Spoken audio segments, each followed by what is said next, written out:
ধন্যবাদ। আমার তাহলে এখানে আসা একটু সহনশীল করে তোলার জন্য সবাইকে। আসসালামু আলাইকুম। আমি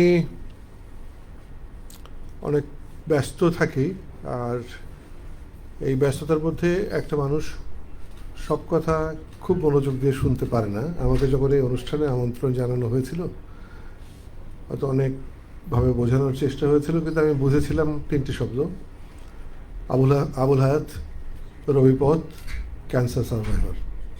আমি ওইটুকু বুঝিয়ে এখানে এসেছি। এখানে আসবার পর দেখি গাওয়া হচ্ছে, যদি তোর ডাক শুনে কেউ না আসে একলা চললে। আমি বুঝতে পারলাম না দুটো সম্পর্ক, কারণ আপনারাই বলছেন যে আপনারা পরস্পরের কাছে এসেছেন একটা ইস্যুকে নিয়ে। ওই গানটা লিখেছিলেন রবীন্দ্রনাথ। তিনি বাঙালিকে বুঝেছিলেন যে এরা এক থাকতে আসেনি, এক হবে না।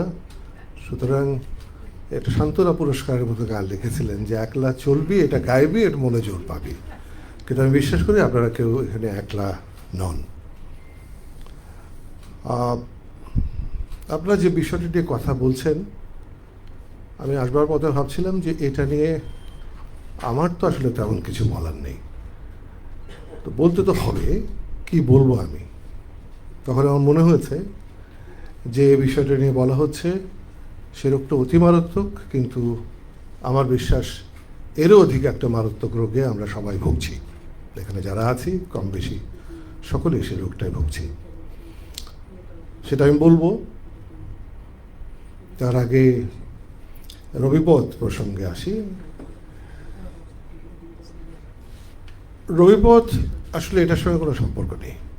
রবিপথ জীবনের গল্প, এবং সেটা আবুল হায়াতের জীবনের গল্প। তাতে আমাদের কি যায় আসে?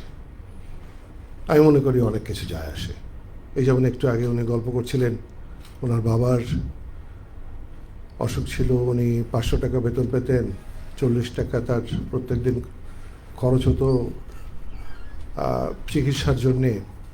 এটা একটা সময়, এবং এই সময়গুলো জানবার ইচ্ছে যদি থাকে, জেনে যদি উপলব্ধি করতে পারি, আমরা ভিন্ন মানুষ হিসেবে বাঁচতে পারি। যে বাঁচা আমরা এখন শিখেছি, যা দেখে দেখে শুনে শুনে প্রতিদিন আমাদের দিন গুজরান করতে হচ্ছে, তা আমাদের মানুষ রাখছে না। আমাদের ভেতর থেকে আবেগ শুষে নিচ্ছে, জীবন বোধ শুষে নিচ্ছে। আমার কি করতে হবে সেটাও আমি ভুলে যাচ্ছি।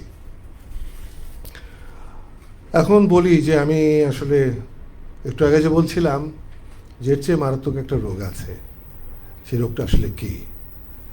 হার্ভার্ড লেখা এই বই থেকে একটা অংশ আগে পড়ে নিই, তারপর বলি। আব্বার কথা মনে পড়ে। যেদিন অবসর নিলেন, তাকে বেশ ঘটা করে বিদায় সংবর্ধনা জানানো হয়েছিল অফিস থেকে। সন্ধে বাড়ি ফিরলেন অনেক উপহার নিয়ে, সাথে একটা ফুলের মালা। উপহারের তালিকাটা আমি এখনো মুখস্থ বলে দিতে পারি: 1 জায়নামাজ, 2 কোরআন শরীফ, 3 টুপি, 4 লাঠি, 5 তসবি। আব্বার মুখের মলিন হাসিটাও মনে গাঁথা রয়েছে আমার। এভাবে একটা মানুষকে আমরা বলে দিই, তুমি শেষ, যাও, মৃত্যুর দিনগুলো। অথচ আব্বার বয়স তখন কত? বড়জোর 56। পরদিন থেকে সত্যি তার শারীরিক ভাষাও লক্ষণীয়ভাবে বদলে গিয়েছিল। এটা হচ্ছে আমাদের স্বভাব। আমরা একটা সম্পর্কে বাস করি, যেটাই জগতের সবচাইতে মূল্যবান বিষয়। সম্পর্ক, পরস্পরকে অনুভব করা। যে সময়ে আমরা এসে দাঁড়িয়েছি, এখন কেউ কাউকে আর অনুভব করতে চাই না।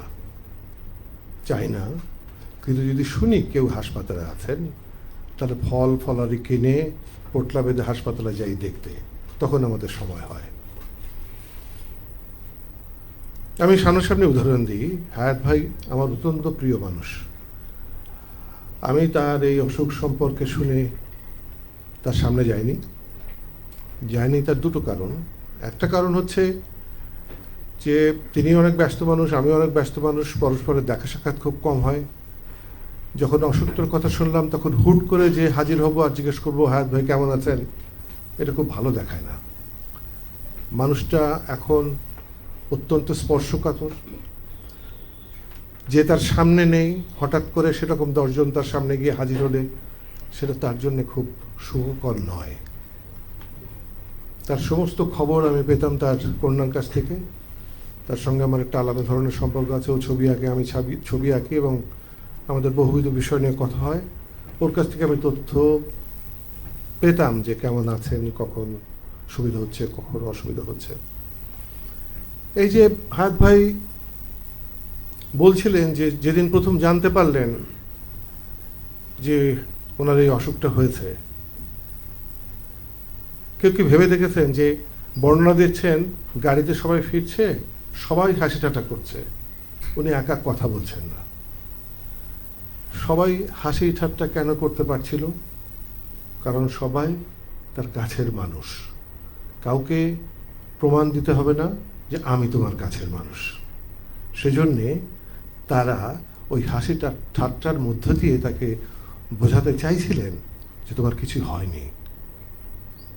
আর আমরা যখন কেউ কারোর সঙ্গে আর যোগাযোগ রাখি না, যখন আমরা বিচ্ছিন্নতা রোগে ভুগি, এই বিচ্ছিন্নতাই সবচাইতে ভয়ঙ্কর রোগ, তখন কিন্তু একটা মানুষের সামনে গিয়ে দাঁড়িয়ে আমরা দুঃখ প্রকাশও করতে পারি না, গ্লানি বোধ করি।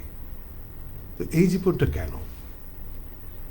আমি এই কথাটা বলতে চাই যে আসুন আমরা সম্পর্কে খুব অনুভব করি এবং থাকতে সবাইকে অনেক ভালোবাসি, না থাকতে নয়। ভালো থাকবেন সবাই।